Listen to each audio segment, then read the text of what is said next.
Então, galera, para a gente resumir esses gráficos, essas curvas de solubilidade, como que a gente interpreta elas? Se você quiser saber qual é a solubilidade de uma substância, sabendo que a solubilidade depende e muito da temperatura, a primeira coisa que você faz é olha na curva de solubilidade, no gráfico, qual é a temperatura a qual você quer saber a solubilidade. Então, por exemplo, vou usar de novo como exemplo o sal de cozinha. Quero saber qual é a solubilidade do sal de cozinha NaCl a 90 graus. Então, olha lá, marca a temperatura, 90 graus. E aí você olha lá no outro eixo qual que é a solubilidade daquela substância naquela temperatura. Essa linha azul é a do sal de cozinha, do NaCl, então a gente vê aqui, ó, quando ela chega nesse ponto, onde eu tenho a temperatura de 90 graus, se eu projeto então esse ponto aqui, ó, vai dar uma solubilidade de 40. Mas 40 o quê? 40 gramas de sal em 100. Então, como eu interpreto isso? A 90 graus Celsius, eu dissolvo 40 gramas do sal em 100 gramas ou 100 ml de água. É assim que você faz. Então, aqui, ó, por exemplo, a 0 graus Celsius, eu consigo dissolver de N2, desse gás aqui, ó, 0,003 gramas desse gás em 100 gramas de água. É muito pouquinho, é praticamente insolúvel.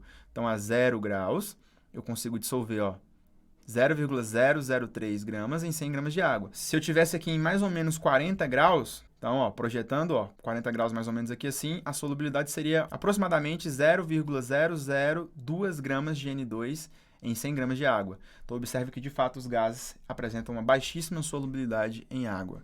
E aí, quanto maior a temperatura, menor ainda a solubilidade para os gases. Diante desse conhecimento a respeito das curvas de solubilidade e da influência da temperatura na solubilidade das substâncias, tem alguns fenômenos que a gente consegue explicar. Então, eu vou mostrar para vocês alguns exemplos interessantes disso aí que a gente viu. Será que aconteceu com você de fazer um suco, colocar açúcar, provar e falar assim, nossa, ainda está sem doce, e começa a colocar mais açúcar, no final você continua provando aqui o suco, continua sem doce, aí você desiste porque quando você olha no fundo aqui do copo, você vê que já está mais ou menos assim, ou no fundo da tigela ou da jarra que você está fazendo o seu suco. Isso aqui é explicado justamente por conta da solubilidade. É um erro muito comum que a gente comete quando está fazendo suco, um refresco, é fazer o suco na água fria. O correto é a gente preparar o suco ou o refresco na água morna, depois a gente pega essa água morna, coloca na geladeira para poder diminuir a temperatura. Por quê? Se a gente coloca tanto a polpa ou o pozinho do suco, se o suco for de saquinho, e o açúcar para poder adoçar o nosso suco,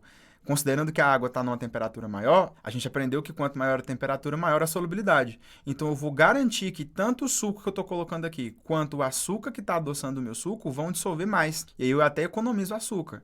Aí eu levo isso para a geladeira, e aí depois, quando eu tirar, tudo que foi colocado aqui permanece dissolvido. É como se você estivesse fazendo uma solução supersaturada, não é verdade? Sendo assim, uma nota de boa prática. Quando for fazer um suco com refresco, faça esse suco ou esse refresco na água mais quente, porque você vai garantir que todo o suco vai dissolver e todo o açúcar que você está colocando aqui também vai dissolver de uma forma mais fácil, porque quanto maior a temperatura, maior a solubilidade. Lá no rótulo dos sucos, quando você pega, eles vêm dizendo ali que aquele suco faz um certo volume de solução.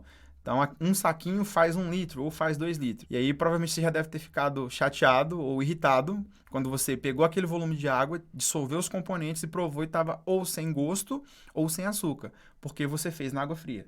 Então, se você aumenta a temperatura, faz numa água um pouco mais quente, vamos dizer assim, você consegue fazer um suco mais gostoso. Outro exemplo, como a gente falou anteriormente, água com gás ou bebidas gaseificadas. O gás que tem nas bebidas gaseificadas é o gás carbônico, CO2. E esse CO2, ele é apolar. E a água é polar. Então, a gente já sabe que a solubilidade é praticamente zero desse gás na água.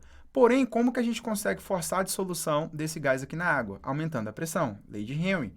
Então, é muito comum quando a gente destampa uma garrafa que contém uma bebida gaseificada ou uma lata, a gente ouça aquele barulho do gás escapando. Por que aquele gás escapa? Porque dentro da garrafa eu tenho uma alta pressão, porque se eu não tivesse essa pressão, esse líquido não conseguiria dissolver o gás aqui. Geralmente, bebidas gaseificadas nós ingerimos a uma temperatura baixa. Quando nós colocamos a bebida no copo e esquecemos ela aqui, depois de um certo tempo, se a gente provar, a gente vai ver que o gosto está ruim, o gosto mudou. Por quê? Porque a temperatura foi aumentando e expulsando o gás aqui de dentro. Muito comum isso acontecer. Isso é explicado graças ao fator temperatura na solubilidade dos compostos, como nós estamos vendo aí. Outro exemplo, aqui coloquei a imagem de alguns peixinhos, porque a sobrevivência dos peixes depende muito da temperatura que a água está.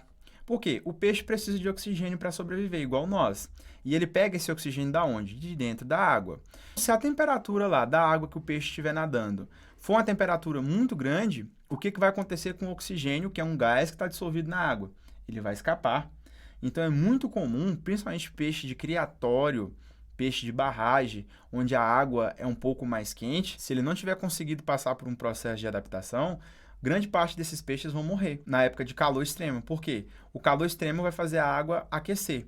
E aí, esse aquecimento brusco da água faz com que o gás que está dissolvido na água escape. Com a menor quantidade de oxigênio na água, os peixes acabam tendo dificuldade de respirar e acabam morrendo. E aqui, gente, para encerrar a nossa aula, tem um fenômeno muito interessante que eu queria mostrar para vocês. Vocês provavelmente já devem ter visto isso na internet, no YouTube. Inclusive, esse vídeo eu tirei do YouTube, tá aqui o link para quem quiser conferir lá o vídeo completo, que é a gente colocar o Mentos dentro da Coca-Cola. Então, vamos ver o vídeo e depois eu explico o fenômeno. Então, observe que o rapaz está colocando aí algumas bolinhas de Mentos,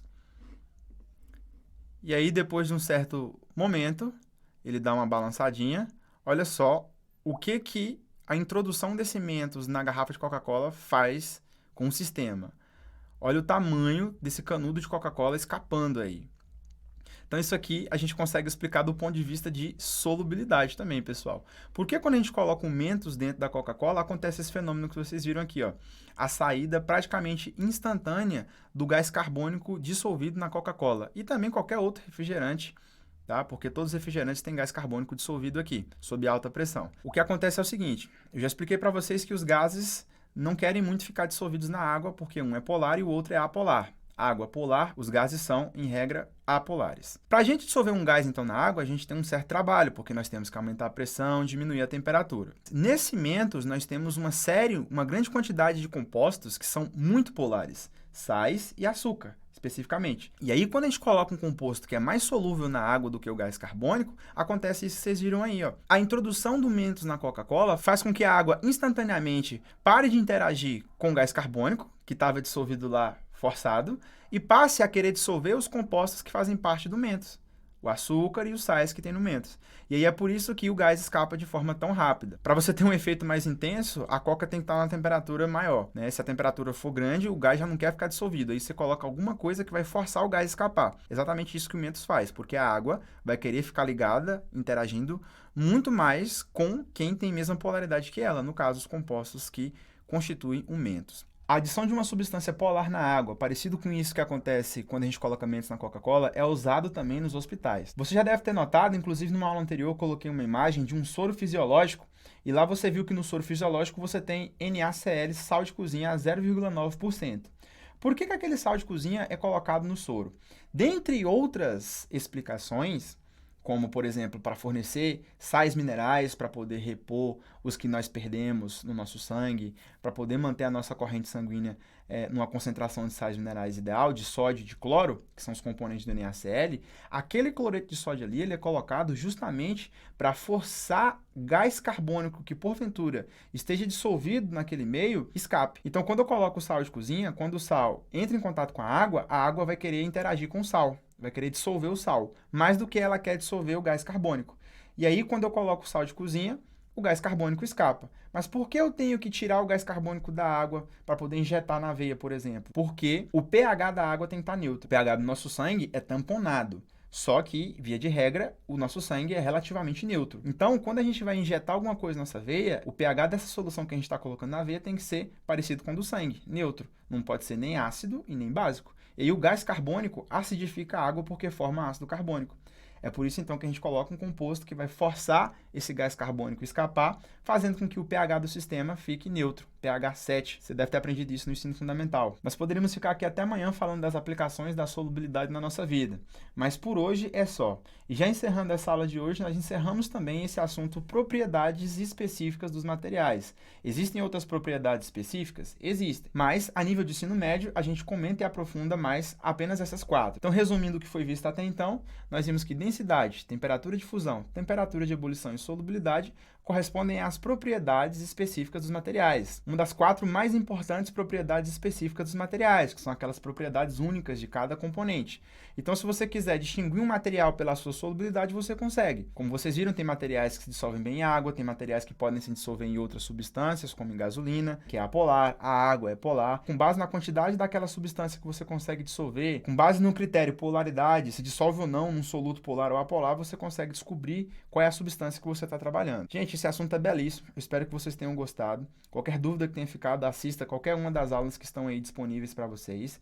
Façam as suas anotações e espero vocês na nossa próxima aula. Até lá!